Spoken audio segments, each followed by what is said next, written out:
Hello, guys. In this series of guidelines on the infection prevention and control by the Dental Council of Ireland, today we are discussing the fifth lecture on it, and that is about the maintenance of the sterilization equipment. Testing ultrasonic cleaner. So the initial tests, which are prior to first use, they are done by the user, means the dentist themselves or the dental staff. A foil test must be done using manufacturer recommended detergent, and this must show suitable activity. Cavitation functions must be validated by Venn test or SonoCheck. A load checker test must be performed to test cleaning efficacy. Only when all the above tests have been passed should the ultrasonic cleaner be accepted for use in the decontamination process, otherwise not. These results should be used as a benchmark for ongoing comparison. Means for the further test, they should be uh, like the comparison should be done with the first tests you have done. Then daily check, again by the dentist themselves or by the dental staff. Ultrasonic is emptied and dried overnight, but very valid point. Then secondly, remove and clean strainers and filters. Weekly, again by the dentist or by the dental staff, only routine testing will detect ultrasonic performance deterioration and prevent ineffective ultrasonic cleaning. A load checker test must be performed weekly to test cleaning efficacy. It is performed under normal conditions with no instrument load. You are not going to put any instruments in it. A record of date, serial number of ultrasonic cleaner, whether pass or fail indication, and signature should be logged. Once pass fail is documented, dispose of indicator in sharps container. Quarterly tests, again by the user.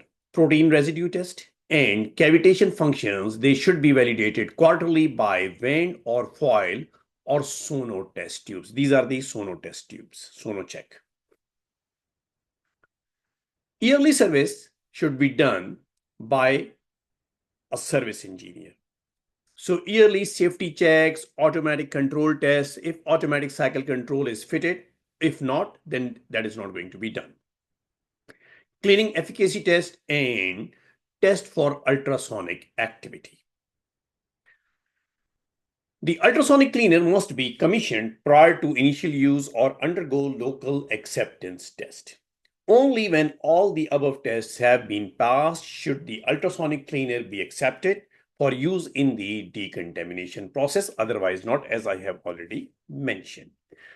These results should be used as a benchmark for ongoing comparison. I have already mentioned about that. The ultrasonic cleaner must be validated at least annually to confirm functionality using the standards EN 15883. Now, washer disinfector. Daily checks by the user, performed by the dental staff. Check spray arm rotation for free movement and remove and clean strainers and the filters, etc., etc. Check spray nozzles for blockage, paying particular attention to those fitted to the carriages for instruments.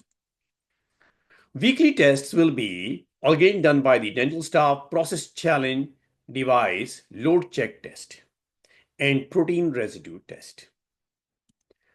Well, yearly service should also be performed, and these are the yearly validation tests, yearly safety checks, automatic control tests, verification of calibration of the WD instruments, and then the chemical additive dosing tests for reproducibility and low level detection, cleaning efficacy test, thermometric test for thermal disinfection.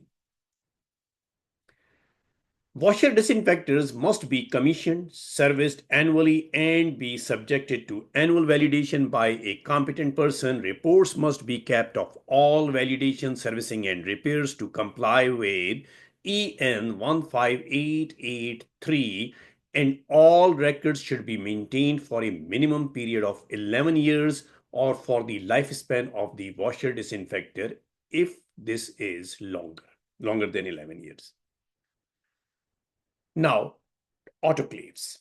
Sterilization temperature, steam pressure, and hold time. There are various cycles, but what is standard according to the Irish standards, minimum sterilization temperature is 134 degrees centigrade. Corresponding steam pressure is 2.30 bar gauge, and maximum permissible temperature is 137 degrees centigrade. Minimum sterilization hold time is 3 minutes.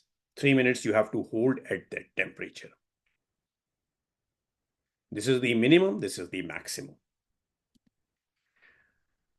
A vacuum test must be done weekly on a cold, empty autoclave on the first day of the week when the clinic is in use. This must be the first cycle of the day. Close autoclave door and select vacuum test. Press start. At the end of the cycle, highlight the leak rate and cycle number. The leak rate must be at or below 1.3 mbar. Attach a label to the track and trace sheet showing the cycle number, date, and autoclave number. Indicate pass or fail of the cycle and sign on it. If the vacuum test fails, run the cycle again as per manufacturer's instructions. If it fails again, do not use the autoclave and inform a senior member or staff so they can call the appropriate service person. Put appropriate signage on autoclave to alert staff that it is temporarily out of service. Report the problem to senior member of staff and inform a dental engineer who will arrange a call out. Check the machine and inform when machine can be released back into service. Write up details of the fault in the record of autoclave faults repairs book held with each autoclave. If like there are several autoclaves in the clinic or in the practice, every autoclave should be having one logbook for that purpose. Steam penetration test for autoclaves. Helix test or Bovie-Dick test. A steam penetration test must be done daily to test the steam penetration into a lumen instrument, for example, handpiece. The Helix test is recommended unless the Bovie-Dick test is specified by the autoclave manufacturer. So, the test of choice is Helix test. But if autoclave manufacturer says that perform Bovie-Dick test, then we will be performing Bovie-Dick test. This is the first cycle each day. When a vacuum test is due, the Helix test should be done after the vacuum test. You perform the vacuum test, which I mentioned earlier, then you are going to perform the Helix test. If the sterilizer is used continuously, means there is no any off day in the practice, then the test cycle should be performed at the same time each day. The device should not touch the internal walls of the autoclave. Close door and select the Helix Bovie-Dick cycle and press start. Well, steam penetration test. The Helix test or the Bovie-Dick test, we are discussing that. When cycle is complete, check parameters reached, that is temperature 134 degrees centigrade held for a minimum of 3 minutes. Highlight on printout the temperature reached, the hold time and the cycle number. Remove challenge device and confirm that there has been a complete color change of paper insert. Attach the insert to the dated diary sheet, indicate pass-fail of cycle and sign on that. Attach a printout of successful steam penetration test to the track and trace log showing the cycle number, date, and autoclave number. When the Helix test kit is used, follow manufacturer's instructions regarding when a new device must be purchased. The device must not be used if damaged by wear and tear. A steam penetration test must be done daily to test the steam penetration into a lumen instrument, for example, handpiece. The helix test is recommended unless the Bovie deck test is specified by the autoclave manufacturer. I have already mentioned. This is the first cycle each day when a vacuum test is due. The helix test should be done after the vacuum test I have already mentioned. If the sterilizer is used continuously, then the test cycle should be performed at the same time each day. Daily checks by the user. Check door seals and locks. Steam penetration test should be done and cycle record and tracing sheet. Weekly checks and tests, air leakage test, that is vacuum test. Annually, service should be performed by independent validator and service engineer. Air leakage test, that is vacuum test. Annual service, annual validation test for sterilizers like air leakage test, automatic. Air leakage test for manual temperature and pressure sensors.